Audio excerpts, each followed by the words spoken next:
네, 오늘 수요 찬양 예배 말씀 고린도후서 4장 1절부터 7절까지 말씀 질그릇에 담긴 보배 첫 번째 시간 함께 살피겠습니다. 오늘 본문을 제가 봉독부터 하겠습니다. 그러므로 우리가 이 직분을 받아 긍휼하심을 입은 대로 낙심하지 아니하고 이에 숨은 부끄러움의 일을 버리고 속임으로 행하지 아니하며 하나님의 말씀을 혼잡하게 하지 아니하고 오직 진리를 나타내므로 하나님 앞에서 각 사람의 양심에 대하여 스스로 추천하노라. 만일 우리의 복음이 가리었으면 망하는 자들에게 가리어진 것이라. 그 중에 이 세상의 신이 믿지 아니하는 자들의 마음을 혼미하게 하여 그리스도의 영광의 복음의 광채가 비치지 못하게 함이니 그리스도는 하나님의 형상이니라. 우리가 우리를 전파하는 것이 아니라 오직 그리스도 예수의 주 되신 것과 또 예수를 위하여 우리가 너희의 종 된 것을 전파함이라. 어두운 데 빛이 비치라 말씀하셨던 그 하나님께서 예수 그리스도의 얼굴에 있는 하나님의 영광을 아는 빛을 우리 마음에 비추셨느니라. 우리가 이 보배를 질그릇에 가졌으니 이는 심히 큰 능력은 하나님께 있고 우리에게 있지 아니함을 알게 하려 함이라. 예, 오늘 말씀 제목이 질그릇에 담긴 보배입니다. 제목부터 좀 이상하게 느껴지죠. 질그릇에 담긴 보배. 보배를 담으려면 질그릇이 아니라 좀 좋은 그릇, 최고급 그릇에 담아야 하는데 왜 질그릇에 담긴 보배라고 하는가 라는 것이죠. 그리고 이 보배는 무엇을 의미하는지, 또 질그릇은 무엇을 의미하는지 말씀을 통해 살펴보기를 원합니다. 결론부터 말하자면 보배는 예수 그리스도 그리고 그리스도께서 전하신 복음이라고 할 수 있습니다. 그런데 이 귀한 복음, 어느 시대나 어느 장소에나 복음을 전하는 일에는 방해가 있어 왔습니다. 하나님의 말씀을 혼잡하게 하는 일은 더욱 그러했습니다. 순전한 하나님의 말씀을 혼잡하게 하는 거짓 가르침, 거짓 선생들이 많았고요. 특히 어두움의 영인 사탄이 우리의 마음을 세속적인 가치관, 많이 있죠. 화려한, 웅장한 것, 성공, 그리고 재미, 만족, 이런 것으로 사탄이 우리 마음을 혼미하게 합니다. 이 복음의 광채가 제대로 비치지 못하도록 사탄도 역시 역사하고 있다라는 사실이죠. 바울은 이러한 어두운 세상 속에서 어떻게 복음의 빛을 전하고 있는지 오늘 말씀을 통해 살펴보기를 원합니다. 3장에서 바울은 추천서에 대한 이야기를 했는데 일부 바울을 반대하는 무리들은 바울을 향해서 이렇게 말했죠. 왜 바울은 그럴듯한 추천서 하나 없이 사역을 하느냐. 요즘 말로 말하자면 좀 화려한 사람들 앞에 좀 내놓을 만한 그런 스펙을 요구하는 이런 무리들이 있었습니다. 그들을 향해서 바울은 이렇게 반박하지 않았습니다. 그래, 이렇게 말하는 너희들은 또 어떤 자격, 무슨 자격이 있어서 그런 식으로 말하느냐. 바울은 이렇게 대응하지 않았습니다. 어떻게 대답했죠? 너희가 우리의 편지다 라는 것이죠. 예수 그리스도의 복음을 듣고 변화된 삶을 살아가는 그 성도들의 모습, 이것이 바로 바울은 다른 어떤 자격이나 어떤 추천서 같은 것이 필요 없는 진정한 복음의 사역자, 순전한 하나님의 말씀을 전하는 사역자가 된다라는 것을 증거하는 것이죠. 그리고 이제 오늘 본문에 와서 바울은 그리스도의 부르심을 받은 사도로서 지금까지 자신이 굳게 붙들고 지켰던 이 복음에 대하여, 그리고 복음을 전하기 위해서 행하는 길이 어떤 길인지, 또한 반면에요, 번지르르한 스펙을 자랑하고 다니는 거짓 선생들과는 어떤 다른 삶의 모습으로 살고 있는지 이것을 바울이 증거하고 있습니다. 1절 말씀부터 살펴보겠습니다. 그러므로 우리가 이 직분을 받아 긍휼하심을 입은 대로 낙심하지 아니하고. 바울은 오늘 말씀을 시작하면서도 우리가 이 직분을 받았다라고 말하죠. 직분.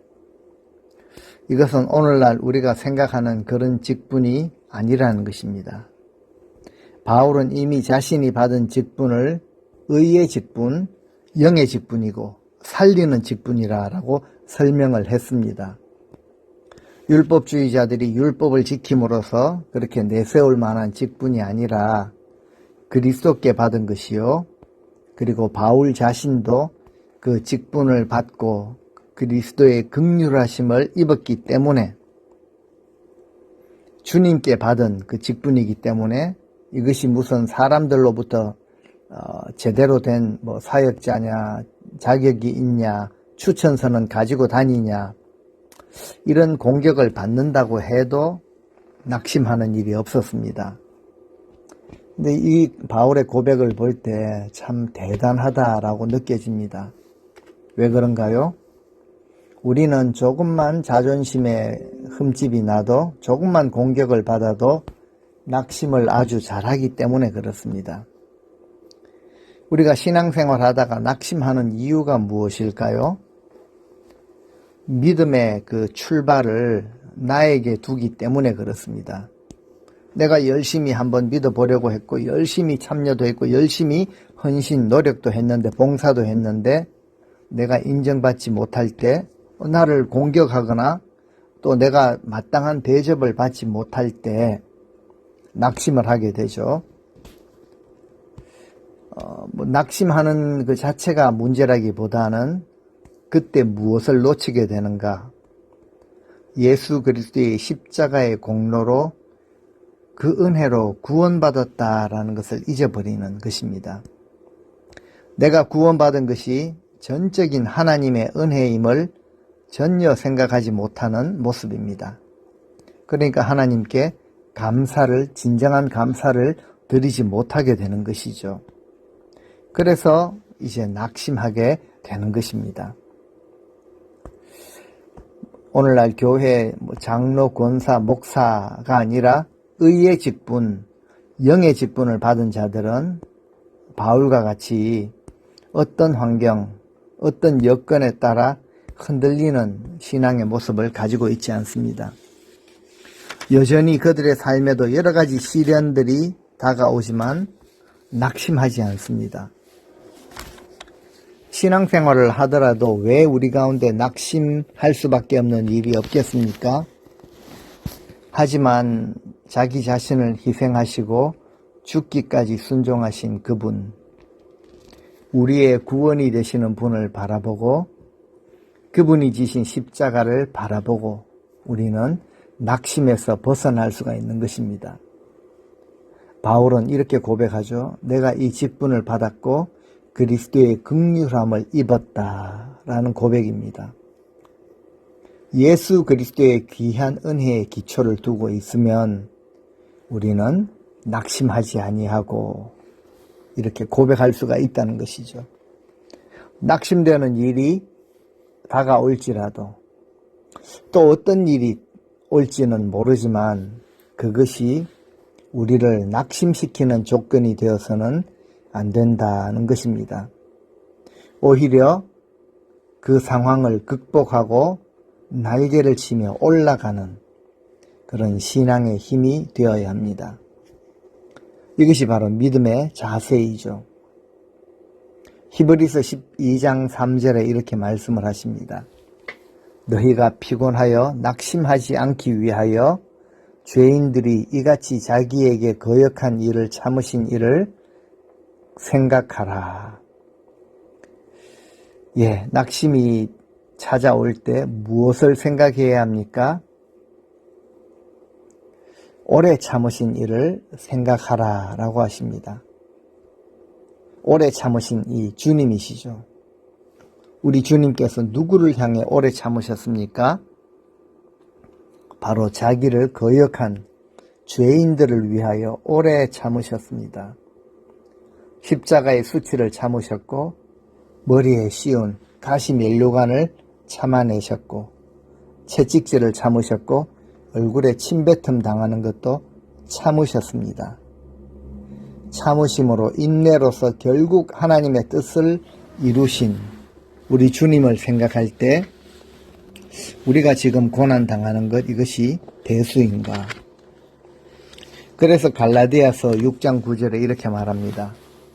우리가 선을 행하되 낙심하지 말지니 포기하지 아니하면 때가 이름에 거두리라. 예, 선을 행하다가 낙심하지 말라고 하시죠.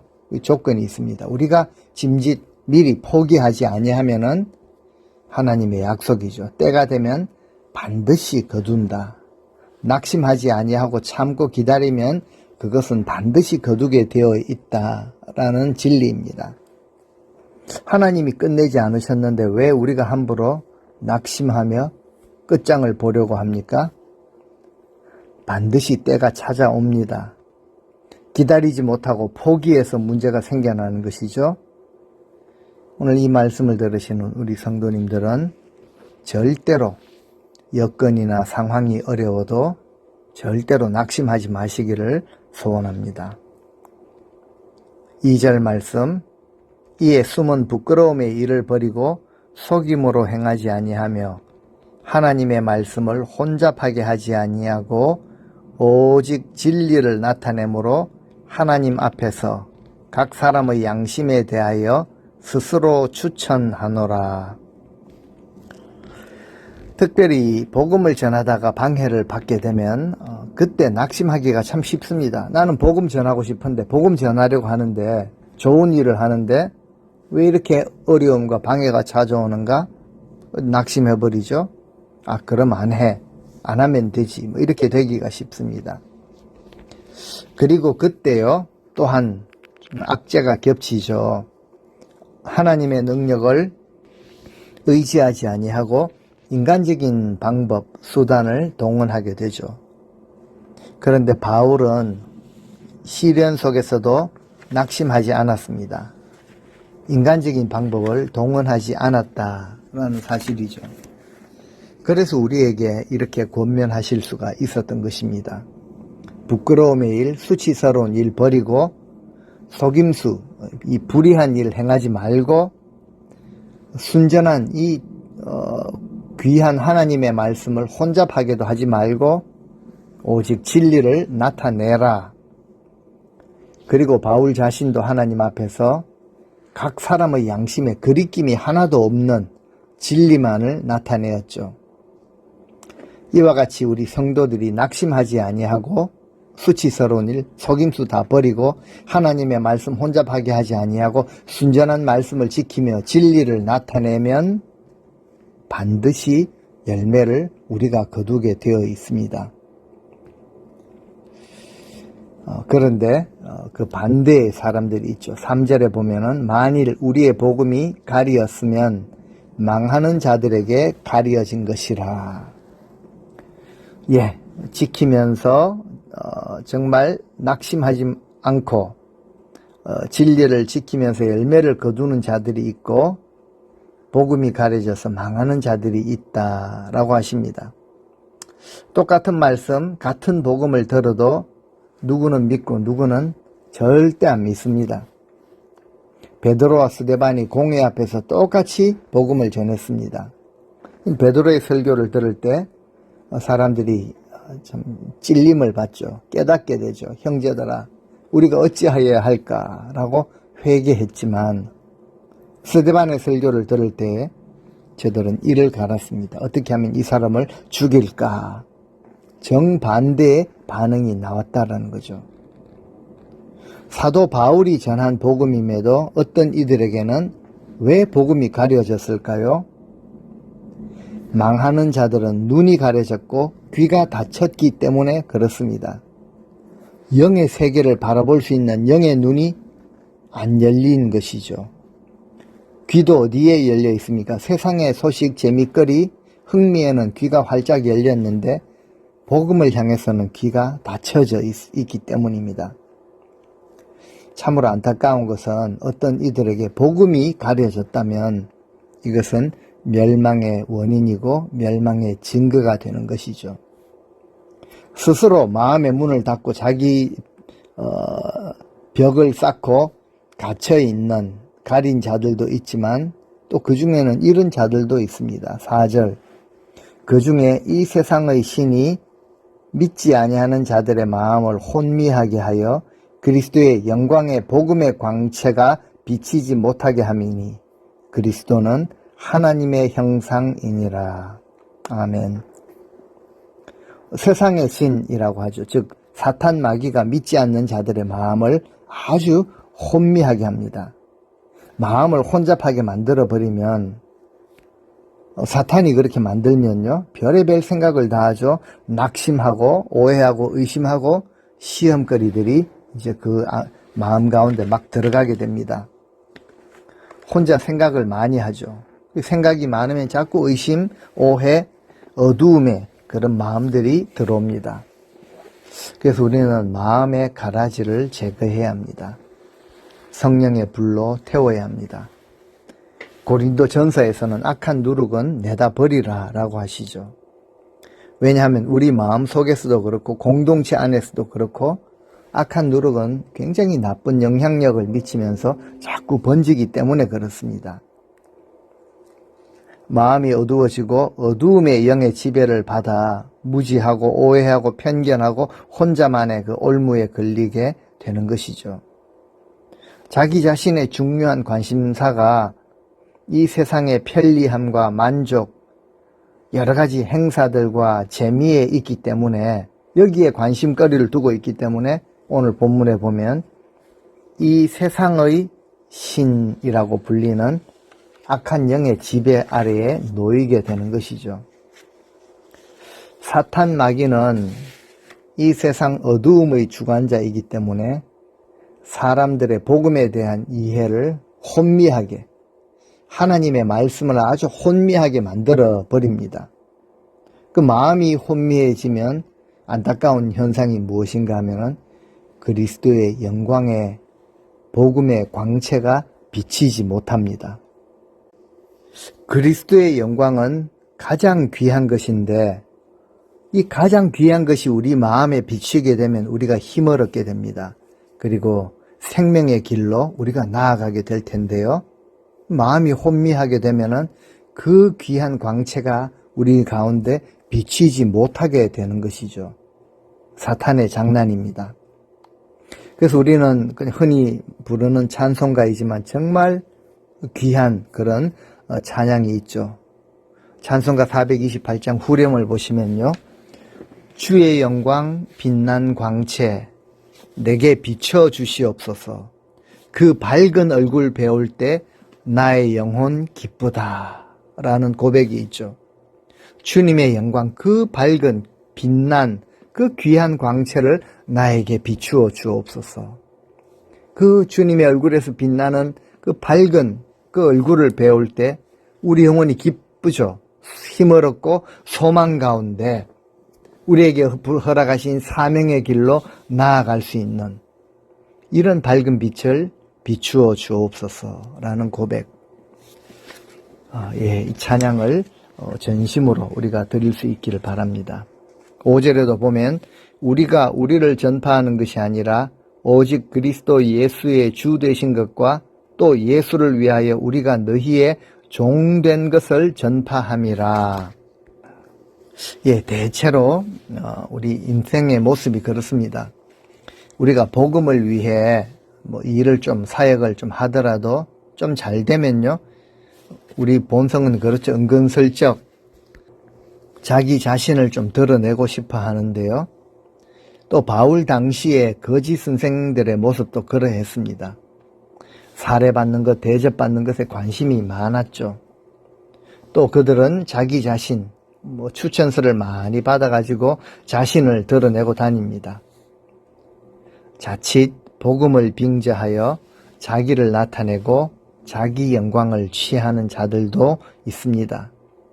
마치 자기 자신이 은혜를 좀 나누어 주는 자인 것으로 착각을 하기도 한다는 것이죠. 그런데 바울은요, 우리가 우리를 전파하는 것이 아니다 라고 그렇게 고백합니다. 바울은 오직 예수 그리스도께서 주인 되시는 것, 그리고 자기 자신은 성도들의 종이 된 것을 전파했죠. 복음의 영광을 전하는 자였지만 오히려 더욱 낮아져서 복음을 받아들이는 자들의 종이 되었던 것이죠. 그는 종이 되어서라도 복음을 온전하게 전하고자 하는 이 뜨거운 열정이 바울을 사로잡고 있었던 것입니다. 오직 예수 그리스도의 주 되심을 전파하는 데 온 힘을 다했습니다. 나는 죽고 예수가 사시는 것에 실제로 관심이 있었습니다. 바울의 마음에는 이런 마음이 있었죠. 너희들이 복음을 받고 그리스도의 영광의 광채에 들어가기만 한다면 나는 비천해져도, 나는 추해도, 나는 대접을 못 받아도 상관이 없다. 심지어 우리가 너희의 종이 된다고 할지라도 상관이 없다라고 합니다. 이것은요, 내가 그 사람의 종이 되어서 사람을 기쁘게 하는 것, 이것과는 전혀 다른 의미가 있죠. 갈라디아서 1장 10절에 바울은 분명히 이렇게 이야기를 했습니다. 이제 내가 사람들에게 좋게 하랴, 하나님께 좋게 하랴, 사람들에게 기쁨을 구하랴. 내가 지금까지 사람들의 기쁨을 구하였다면 나는 그리스도의 종이 아니다 라고까지 했죠. 바울은 오직 이 복음을 전파하는, 복음이 전해지는 일을 위해서라면 자신의 모든 권리를 내려놓았다라는 것을 뜻하고 있습니다. 그래서 결국 그들에게 예수 그리스도의 영광의 복음의 광채가 비추었기 때문에 6절 말씀, 어두운 데에 빛이 비치라 말씀하셨던 그 하나님께서, 창조 때 이야기죠. 빛이 있으라 말씀하셨던 하나님께서 예수 그리스도의 얼굴에 있는 하나님의 영광을 아는 빛을 우리 마음에 비추셨느니라. 예, 이것이 바로 우리가 예수 그리스도를 전하는 이유입니다. 듣는 자들의 마음에 하나님의 영광을 아는 빛을 비추기 위함이죠. 선교지에 나가는 이유도 그렇습니다. 그 어두운 땅에, 그 황폐한 땅에 복음의 빛을 비추기 위함이죠. 어두웠던 그 백성들 마음에 복음의 빛이 비추임으로 인해 하나님의 영광을 아는 지식을 그들이 가지게 되기 때문입니다. 그런데 그 빛이 어디에서 시작되었습니까? 바로 예수 그리스도의 얼굴이죠. 하나님의 영광을 아는 빛이 우리 마음에 비추어졌다라는 것이죠. 예, 이제 비 오는 날이 이 지역에 시작되었죠. 비를 싫어하는 분들은 우울해지기 쉬운데요. 그러다가 오늘 참 날씨가 아주 맑은데요. 맑은 날에 태양이 밝게 빛나는 것을 보면 마음이 기쁘고 즐겁지 않습니까? 하지만 이 예수 그리스도의 복음이 마음에서 빛나는 것은 더 즐겁고 기쁜 일입니다. 우리 마음에도 예수 그리스도의 얼굴에 있는 그 영광의 빛이 강하게 비추어질 때 우리 마음의 모든 낙심된 모든 어두움들, 모든 부정적인 것들이 떠나가게 될 것입니다. 우리는 그 빛을 사모해야 합니다. 이것이 바로 보배이죠. 우리에게 비추신 복음의 영광의 빛이야말로 세상의 어떤 금, 은, 요즘 다이아몬드보다 더 귀한 보배, 보석이라는 것이죠. 그런데 오늘 본문에는요, 이런 귀한 보배를 질그릇에 가졌다라고 우리 7절 그렇게 표현하고 있습니다. 우리가 이 보배를 질그릇에 가졌으니 이는 심히 큰 능력은 하나님께 있고 우리에게 있지 아니함을 알게 하려 함이라. 예, 이 귀한 보배를 좋은 그릇에 담아야지 왜 질그릇에 보배를 담습니까? 바로 이 보배가 보배됨을 드러내기 위해 하나님께서 귀한 보배를 질그릇에 담으셨습니다. 보배는 바로 예수 그리스도 그리고 복음이죠. 골로새서 2장 3절에 그리스도에 대해서 설명을 하면서 이렇게 말합니다. 그 안에는, 그 주님 안에는 지혜와 지식의 모든 보화가 감추어져 있느니라. 하나님의 비밀인 그리스도 안에 모든 보화가 감추어져 있다라는 것이죠. 귀하신 주님이라는 뜻입니다. 그렇다면 질그릇은 무엇입니까? 바로 연약한 우리 인생입니다. 연약한 우리 인생이지만 복음의 빛이 비추일 때 귀하신, 존귀하신 그리스도가 드러나게 됩니다. 바울은 왜 엄청난 스펙을 가지고 실력을 가지고 자기 자신을 드러내거나 전파하지 않았습니까? 바울은 알았죠.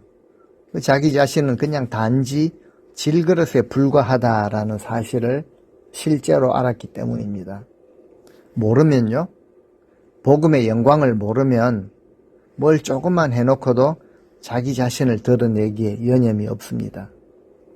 어떻게 그 복음의 빛나는 영광 앞에서 이것을 드러낼 수가 있겠습니까?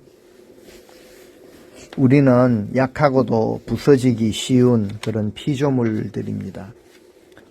죽을 수밖에 없는 존재들이고 다시 흙으로, 티끌로 돌아가야 될 존재들입니다. 그래서 하나님께서 이 약하고 약한 질그릇에 귀하고 보배로우신 그리스도의 영광의 빛을 비추어 주셨습니다. 이것은 바로 우리에게 비추신 그리스도의 복음이 더욱 귀하고 가치 있는 것으로 나타나기를 원하시기 때문입니다. 우리가 이것을 깨달을 때 우리는 절대 함부로 자기 자신을 드러내거나 전파할 수가 없는 것이죠. 바울은 그렇게 고백합니다. 능력은 오직 하나님께만 있음을 우리가 드러내야 합니다. 그래서 이 복음을, 귀한 복음을, 보배를 받은 성도들은 하나님만 의지하고 하나님만 나타내는 삶을 사는 것, 이것이 바로 인간의 제일 되는 목적이기도 합니다. 그릇이 약할수록, 약하면 약할수록 하나님의 능력은 더 강하며 그 보물 자체, 그 안에 담고 있는 보물 자체는 더 빛이 날 것입니다. 그래서 우리 안에, 연약한 우리 안에서 하나님의 능력이 더 강하게 드러나기 위해서는 더욱 겸손해야 합니다. 주님을 본받아야 합니다. 주님의 겸손, 온유, 헌신, 순종하심을 본받을 때 우리 안에 담겨져 있는 보배가 더욱 아름다운 빛을 발하게 되는 것이죠.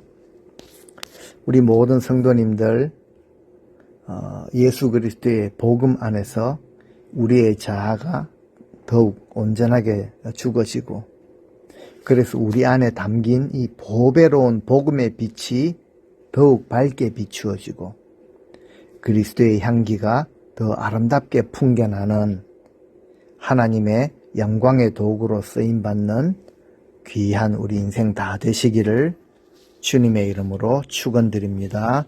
아멘.